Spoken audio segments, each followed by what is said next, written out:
Hello, my name is Ed Fitzgerald, and I want to welcome you to Stories from the View, a podcast from the Pleasant View Senior Center in East Longmeadow, Massachusetts. On this podcast, we invite East Longmeadow residents to tell us stories about their lives. Our guest today is Deborah Boronski, a 20-year resident of East Longmeadow, retired from the governor's office, and now running a small backyard farm with chickens and bees. Leading our conversation today is Mary Genowin Kaplan. Good morning, Mary. Good morning, Ed. Thank you so very much. So I'm going to read a list of words, and I'm going to ask you what ties these words together. Town selectman, governor's office on business development, chocolate making, chamber leader, half marathon, yoga instructor, gardener, bees, chickens, herbs. What does it equal? It equals Deb Boronski. Welcome, Deborah. Thank you so much for joining us today. Well, I'm just thrilled to be here. Hearing you say all that just makes me feel like I should, be checked in somewhere. Let's call you a lifelong learner or Renaissance woman. Yeah. So tell us, 20 years ago, what brought you to East Longmeadow, or how did you start your East Longmeadow career with us? Oh, well, everyone knows Dan Burak. We do. So so maybe it isn't what brought you, but who brought you? Yeah. I met Dan 30 years ago when I ran the Chicopee Chamber. And, life moves on and things happen. He lost his wife. I went through some changes. And about 20 years ago, we started hanging out. And I ended up moving here. And he is my life and my love. And I love East Longmeadow. And we're glad you came. East Longmeadow's a fun place to hang out. It is. I love it. Well, I'm new to East Longmeadow myself, only 3 years. I don't know who Dan is. Oh, my God. We'll have to get him in. Well, Ed did come during COVID. Okay. So he's, he's a little behind the eight ball. So, obviously, the property there that we live on is ridiculously amazing. It's woods and a pond and trees. And he raised llamas for many years with Jean. And so it just seemed like doing something with that property was something I needed to do. So that's kind of how the whole gardening thing started. I had goats for a while. I don't know if you remember when I ran for senator. I missed goats. I'm when sorry. When I ran for senator, I had 5 Nigerian dwarf goats. Of course. Yeah. You wouldn't get one. But they were hard to take care of, and I had to admit it, and I ended up giving them to another farm because they were a lot more work than I anticipated. But you were a gardener, an avid gardener for many years. Yeah, I have raised beds because, in East Longmeadow we live on clay and red stone, so growing anything in the ground is kind of hard.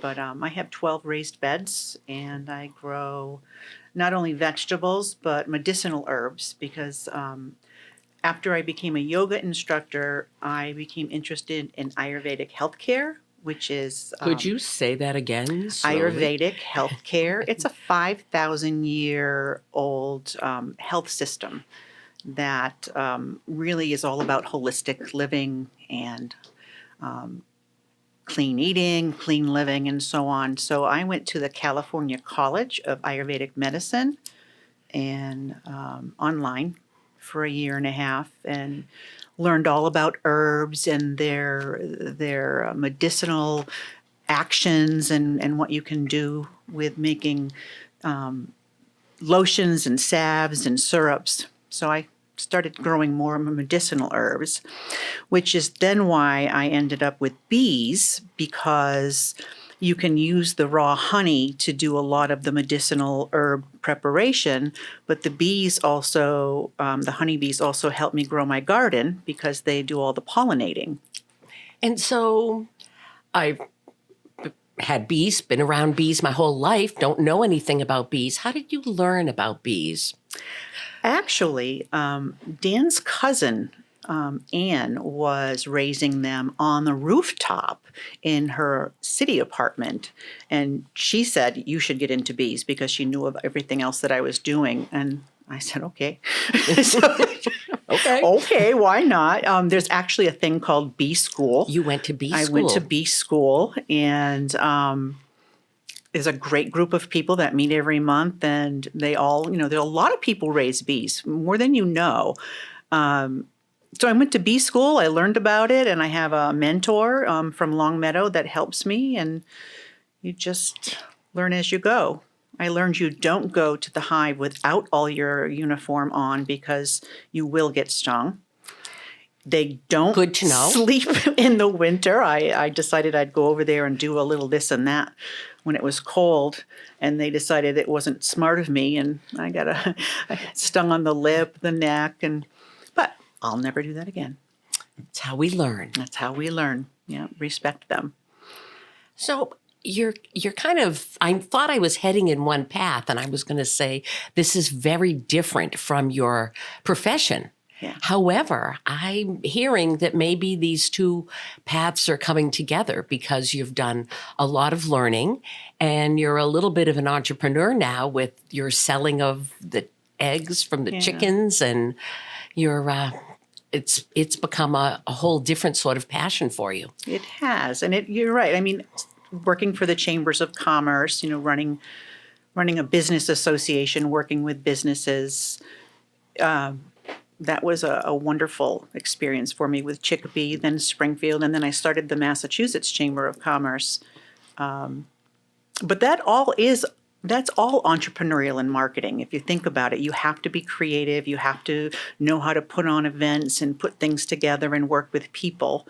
So I think all of those skills lend themselves to this. And I guess I am an entrepreneur by nature. I've always loved making things and building things and presenting things. I love giving gifts. I love hosting, and it all fits together. So how many chickens do you have? Right now I have 12, but I have 5 more on the way. I'll get them in March and raise them. They'll come to me at 2 days old. And UPS, FedEx. They come in the I'm an mail. urban girl. I don't know what you're talking about It's the here. funniest thing. It's not funny, but they will actually mail them to me. But there are very specific rules about it. They'll go to the post office, and they are required to call me within a certain amount of time, and I'm required to pick them up. So yeah, they come in a box, and it's kind of crazy, but they're adorable. When you open it up, they're a little, startled, but yeah, I raise them downstairs in the cellar for a couple of months. And then they go outside. I put them outside when it gets to be a little warmer and they have all their feathers. So is your basement full of chickens now, or No. your grown chickens are My still grown can be chickens outside? are outside. Yeah, they are slowing. Well, they've slowed down a bit. They slow down in their laying when it gets cold. They want to keep all their energy, but they're starting to perk up now as the daylight is extending. So hopefully in the summer I'll get about a dozen a day, which is good. I don't want to be in like the business of running a store, and I don't want it to be that hard. I want a handful of people who say, "Hey, do you have any eggs?" And I'm happy to provide them. I sell my honey in the spring, and this elderberry syrup that I'm making now with the honey and elderberry is an herb, a medicinal herb. And what does it cure? Elderberry is an amazing herb that is antibacterial. It is good for preventing colds and flus and or shortening the time that you have a cold or a flu. It's a good digestive, and it tastes really yummy because it's made with honey and cinnamon and ginger and clove. I make a small batch once a week. Do you go someplace to sell this, or these are people that that you're? So I also go to yoga every week, and so when I go to Heart Song Yoga, East Longmeadow, that's another person you should talk to. Sheila's They're amazing. booked in February. Good. So I go to class, and they know I sell eggs and honey, and Sheila lets me bring, a cooler in. So I have a handful of customers at my studio. I just put stuff on Facebook and let people know, if you want some, they message me. I have a cooler on my front porch. So I just let people know in that way. And the name of your farm is? The name of my farm is Quarry Pond Farm because, we are on the quarry and it's a pond. And I have in my logo, I have a picture of a chicken and a bee. And this is the lotus leaf, which is really signifies Ayurvedic medicine and yoga, and then the herbs. So I'm having so much fun. Nice. Eric, this is the first time I've regretted we're a podcast. I'm sorry, Ed. First time we've regretted a podcast because it's just such a cool logo. Yes. Then it's Yeah. just Oh, the neat. eggs look good. The honey, the packaging, the branding looks wonderful. Yeah, I'm having fun with it. So it's a nice way for me to stay, in the business world, but doing what I love to do. I'm having so much fun with all of this. The next thing I have to do is paint one of my chickens, right? That's right. You're a painter. Another Oh word for the my list. I gosh. missed one. Are you kidding? Did you paint a chicken? I haven't painted a chicken yet. Yeah. You're going to paint a picture of a chicken. I'm going to take not a picture of one of my. good. I'm not I going was to just paint a the little chicken. Sure, first. Not an artist either. No, that's very funny. Excellent. So what have you painted? Oh, I've started painting pictures of the grandkids, which I find, I was doing portraits. They're very hard, but if I take pictures of the grandkids doing different things, like on the beach or standing on a fence, I like to paint those pictures. I paint pictures of houses, landscapes, and Nice. whatever. How did that come about? Painting. When I turned 50, I signed up for lessons. And I go to Dumphy Art Studios in Holyoke. There's a plug for Deb Dumphy. She's an amazing artist. And she does classes every day and some nights. She's fabulous. So I just wanted to learn something new. Lifelong learner. I have to always be doing something new.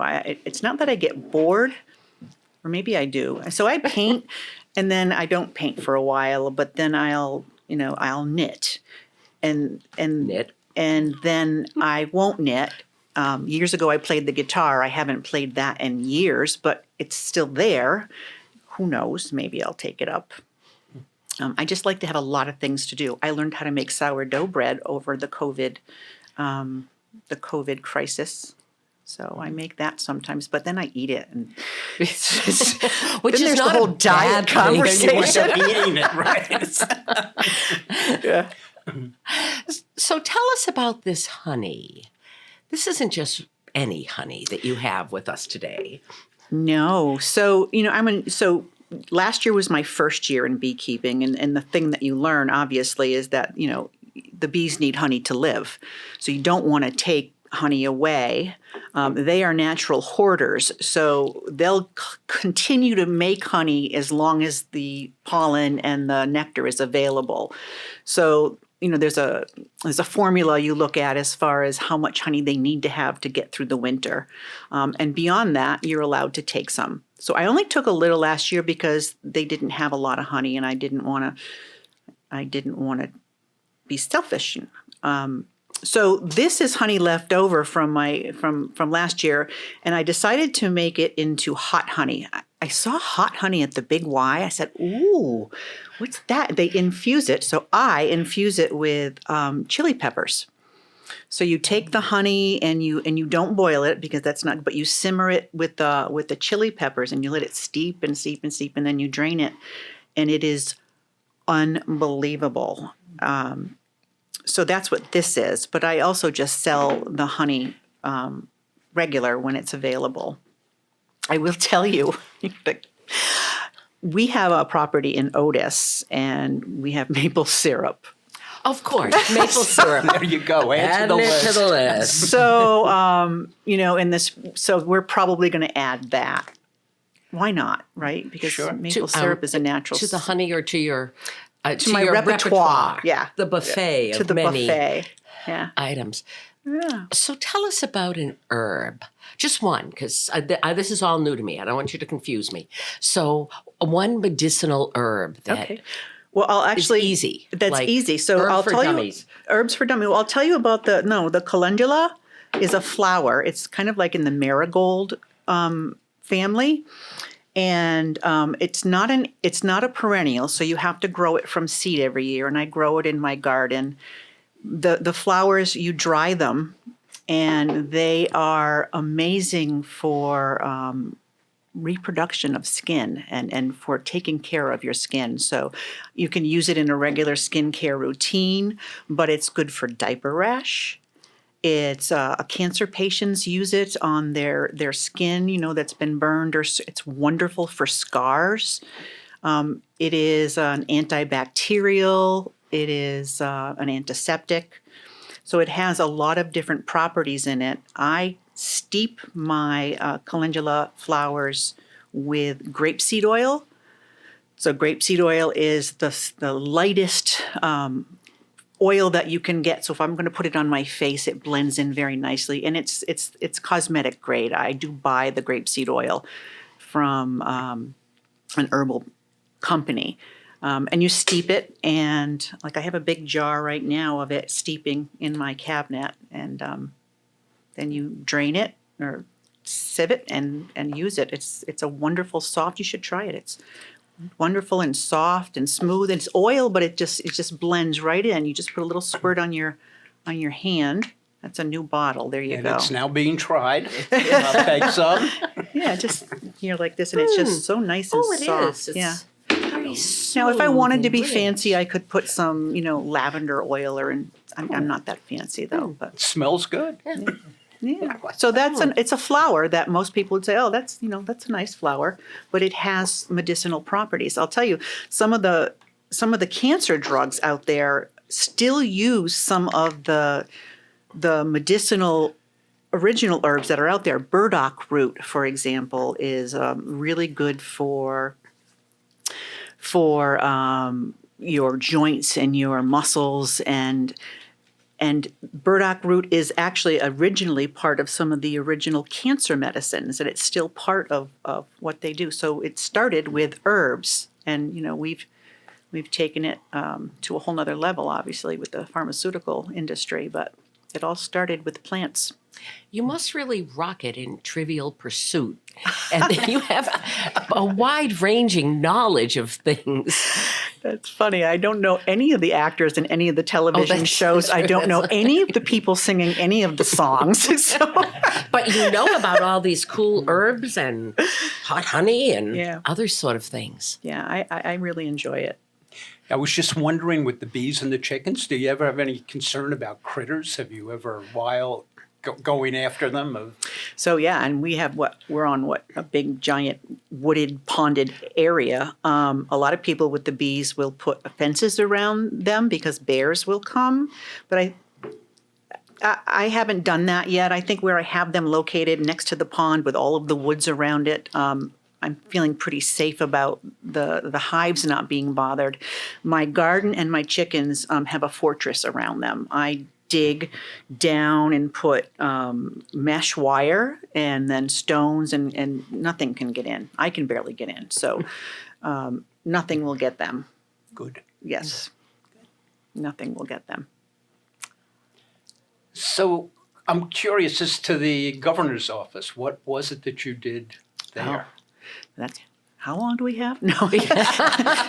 So you remember I ran for senator 8 years ago when Charlie Baker was running for governor the first time. And we actually had one of his local offices here. So I got to spend time with him and with Karen Polito while they were running.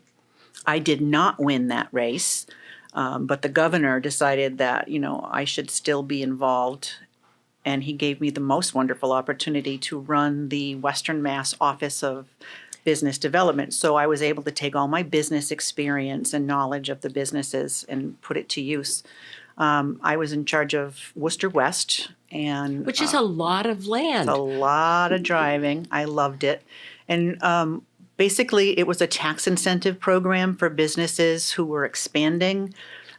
There was a tax relief from your local municipality and the state based on number of jobs you were creating, the amount of money you were investing in the community. So I represented that program and ran that program for, how long did I do that? 5 years, 6 years? Mm-hmm. Yeah.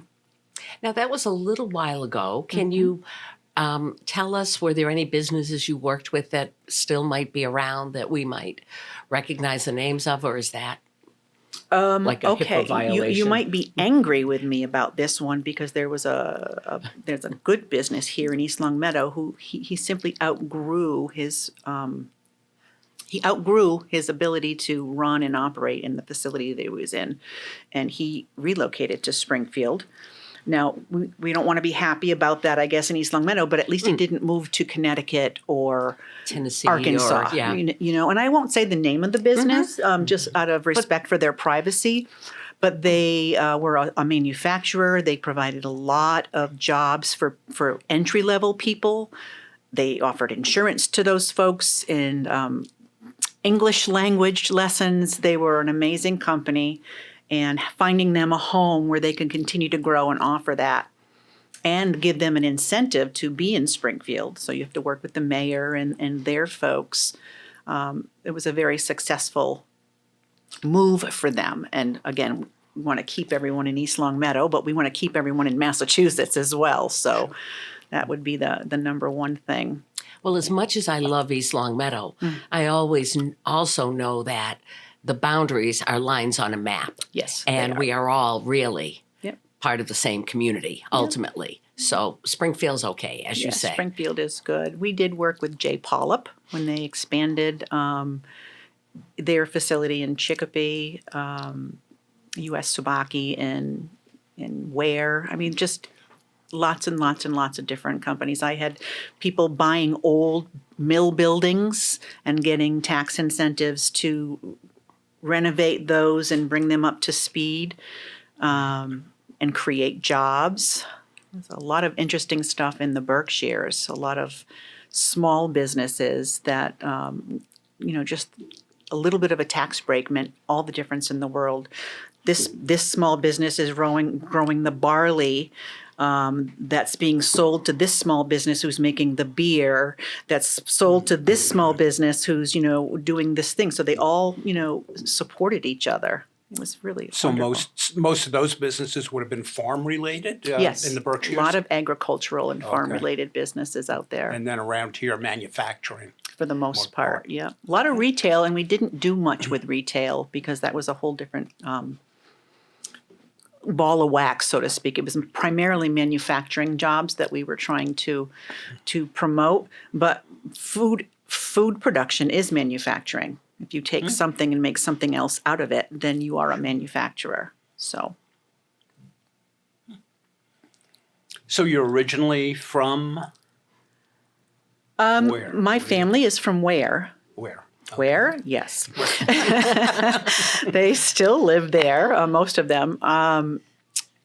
So yeah, I went to Ware High School, and then I got married, and I lived in Chicopee.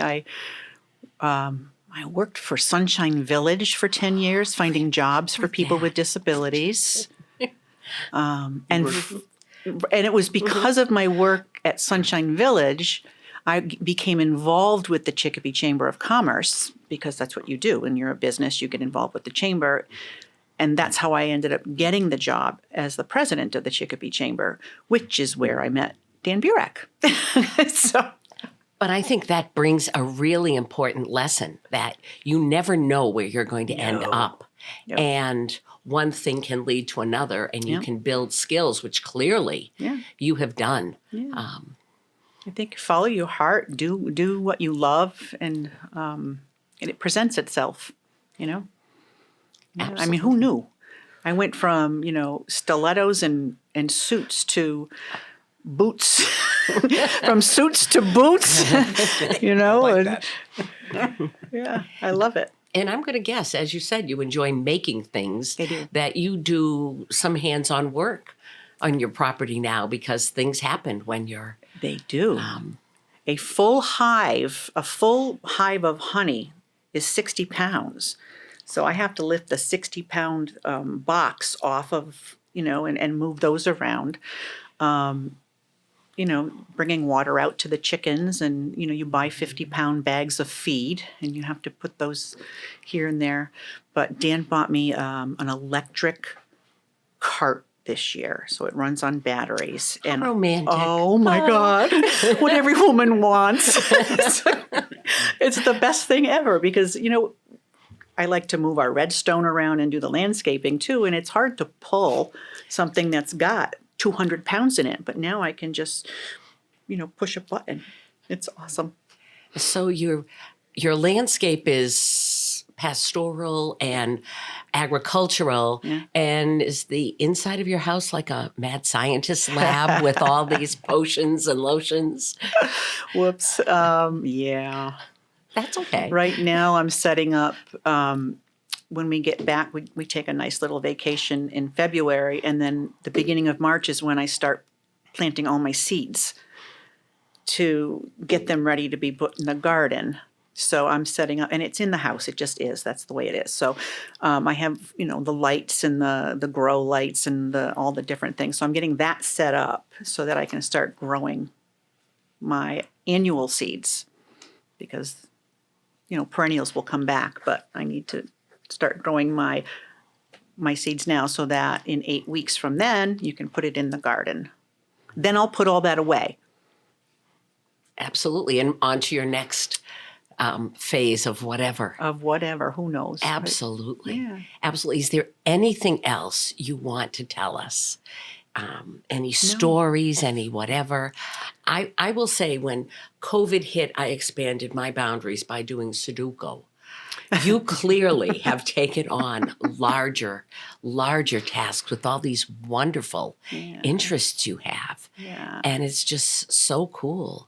Yeah, I'm blessed. I'm very blessed to live where I live and have the opportunity to do this. And it just gives me great pleasure and brings me joy to make these available. People say, "What's my purpose in life?" Well, if my purpose is raising hens to give you healthy, clean eggs, and it gives you joy just to look at them, then I'm good with that. I've done my share of working hard and in business. I'm 63-ish. I'm ready. You're a baby. Yeah, no, I'm looking forward to the next 20 years and where that brings me as well. So. And you're also philanthropic and community minded because you did bring Bella, one of your chickens. The poor thing. The poor thing, to the Little E celebration here in June. Yeah. It unfortunately was one of the coldest days in June and windiest. And Bella had to go home because she was freezing. Yeah. She was not happy with me. But that was really wonderful because it isn't the chicken, the crate. It was an endeavor, and we appreciate that you're kind. It was fun. And helped out, It was fun. Well, I'm thrilled that you invited me here. This is lots of fun. Thank you so much. This is a wonderful thing you're doing, Mary. I'm very impressed. Well, we have a great team here, and to hear the stories. Great. There are so many stories. So, Ed, I think that's the perfect lead-in for your wrap-up. I would say it is. So that wraps up another episode of Stories from the View. We'd like to thank our guest, Deborah Boronski. The Stories from the View podcast is available on the LCAT 01028 channel on YouTube. If you have a story you'd like to share, please contact Pleasant View Senior Center Director Erin Kobler by stopping by the center or calling 413-525-5436, extension 1401, or sending an email to Erin Kobler at eastlongmeadowma.gov. Thanks for listening, and we'll see you next time at Stories from the View.